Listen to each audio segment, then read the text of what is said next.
Incarcerated senior leader of the All Parties Hurriyat Conference, Shabbir Ahmed Shah, has denounced the attachment of Hurriyat office in Srinagar and said that the Modi government can confiscate and attach public properties, but it cannot suppress the Kashmiri spirit for freedom deeply rooted in their hearts and minds. Shabbir Ahmed Shah, in his message from New Delhi's infamous Tihar Jail, termed the move as a part of the sinister agenda of India's ruling RSS-BJP nexus to silence the political dissent in the occupied territory.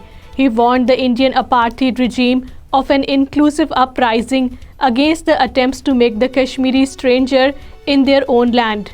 Other APHC leaders, including Syed Bashir Andrabi and Khwaja Fardos, in their statements in Srinagar said that the India was using new tactics to weaken the Kashmiris' just freedom struggle. They, however, maintained that India had lost the war in Jammu and Kashmir, which is evident from the fact that New Delhi has deployed more than 9 lakh occupation troops in the small region.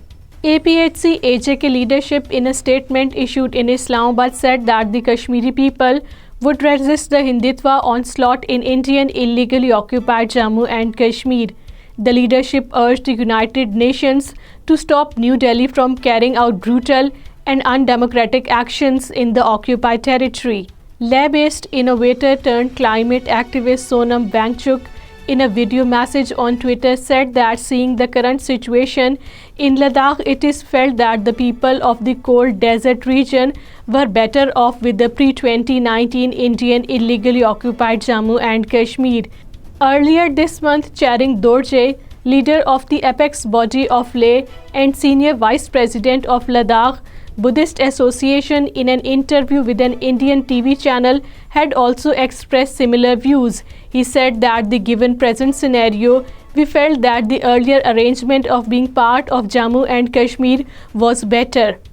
In what is a total rejection of India's self-styled claim on Kashmir, a story by the US news agency Associated Press has used the word disputed for Indian illegally occupied Jammu and Kashmir while covering India's opposition Congress party leader Rahul Gandhi's March Bharat Jodo Yatra. The story, titled "Indian Opposition Unity March Ends in the Occupied Kashmir," runs on the Yahoo search engine.